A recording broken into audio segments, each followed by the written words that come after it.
Welcome to the Beginner's Ukulele course, the first chapter in an ongoing program exclusive to JB Lessons. I've organised this course into clear and concise sections which build upon each other throughout the sessions.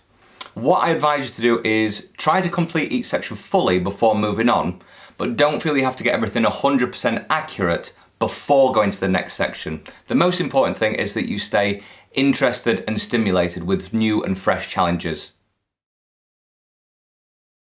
So which ukulele should you buy? Well, there's four main types of ukulele. The one that you see me using in this video, this is called a concert ukulele, and the names just refer to the different sizes.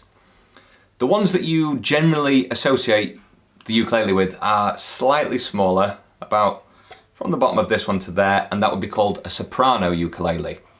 These are normally the ones you see in the shops that are the cheapest price. These are very good for beginners. However, I would say it's more suited to children, or if you would like something small and portable to travel with. I would go for one slightly bigger, like the concert, this size, or slightly bigger still, you have the tenor ukulele.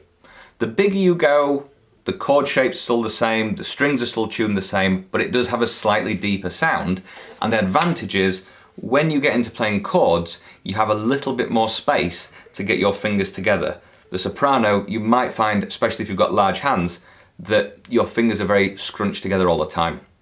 So we've got soprano, concert, tenor, and then the last one would be the baritone ukulele. The baritone ukuleles are getting slightly bigger and they do have a different tuning. So your chord shapes would be the same, however, you would have to call your chords slightly different. So I recommend staying away from that for the beginning. There is a fifth one, which is, if you think about the soprano being the smallest, it's called the pineapple ukulele, and it's slightly smaller still and has a different shape. My big recommendation would be going for either a concert, the same as this, or slightly bigger, the tenor ukulele. You could go electric for your ukulele, which would mean it has a microphone placed here, which is called a pickup, and a little space to plug it into an amplifier. But at the beginning, I really don't think you need that. I would just stick to something being acoustic. The things to watch out for, however, are the quality of the instruments. Make sure you buy your ukulele from a reputable instrument dealer, as some have varying quality depending where they've been manufactured. This part here is called the fretboard.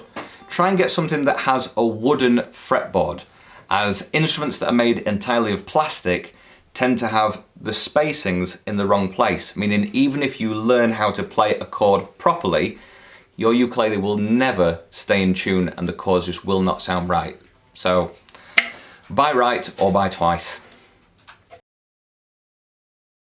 To hold the ukulele, extend your right arm if you're right-handed and put the base of the ukulele into your elbow joint and bring your arm around. Hold the ukulele there for now and bring it close to your chest. You can play it high or low. I tend to play it sort of around mid-chest height. Don't worry if you feel like the ukulele is falling. As soon as you start playing chords or melodies with your left hand, that's going to support it so you can then let go with your right. And this is a comfortable position for sitting or standing if you don't have a strap on your ukulele. Learning how to tune your ukulele is one of the most important things that you can do.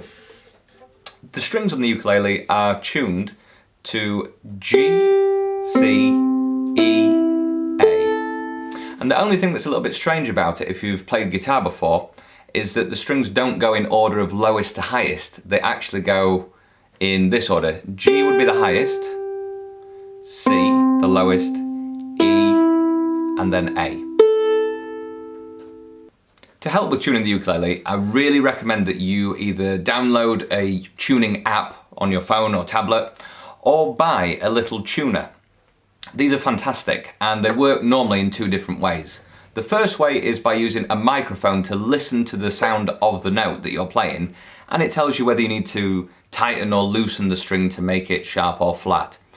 These are great to use, however, the only drawback is, if there's any background noise, they struggle to pick up and you get a lot of interference. The next one would be something like this, which is a clip-on tuner. You clip it on the top, and when you play the string, each string has a slight different frequency that it vibrates at, and it recognises the vibrations. So you can use this even in a very, very noisy environment and just look at the screen for when it changes colour to help you know if you're in tune or not. This is my clip-on tuner. This one is actually a guitar tuner. If I have it on this setting, it will only find the notes that the guitar is tuned to. However, if your tuner has a chromatic setting, it will find any note, and this is useful for the ukulele. If you see the line bouncing around this side, this means that your string is too slack, so you need to tighten that note, and the goal is to try and get it to the centre, and it should turn green.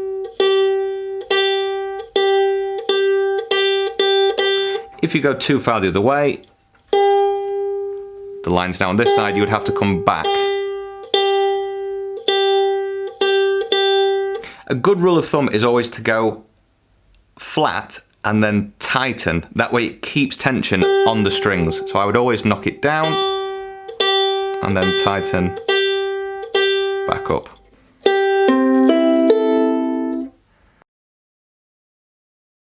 The most important parts of the ukulele that you will need to know are these. If I hold it this way, you can think of it a bit like a person. Here we've got the head, this is called the body, and in between the head and the body, the neck. Ukuleles have 4 strings, and to change the pitch, the sound of the string, the high and low sound frequency that you hear, we have these small pieces of metal that run down the length of the neck. Now these are called frets, and we refer to them as fret 1, fret 2, fret 3, fret 4, fret 5, and so on. The other important part are these. These are called the tuners or machine heads or tuning pegs. There's several different names, but the job of these is just to make the string tighter or looser to raise or lower the pitch of the string. Inside the ukulele is nothing. It's just hollow, full of air, which helps the sound resonate and produce through the sound hole. If you have an electric ukulele, the only difference is you've probably got a microphone here, which is called a pickup, and a little jack plug here where you plug it into an amplifier. But essentially it's the same instrument as an acoustic ukulele. With regards to your right hand technique, the best thing about the ukulele is that there's no hard and fast rules, but I've found that there's 3 main ways which are very useful to play the ukulele. The first is just using your thumb, and when you strum you keep your fingers out and just hit the strings with your thumb.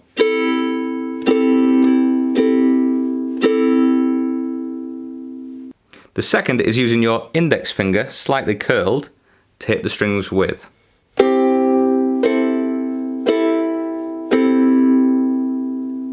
And the third, make an OK sign, and it's this part of your nail which is going to hit the strings going down, and then we can go back up.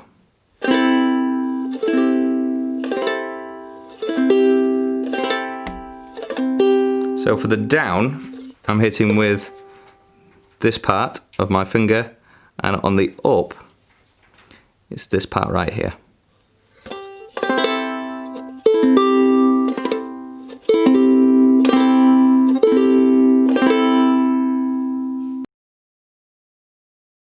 For all of the following sections, I've provided some backing tracks for you to play along with. These are just simple drum beats, but they range from 70 BPM up to 100 BPM.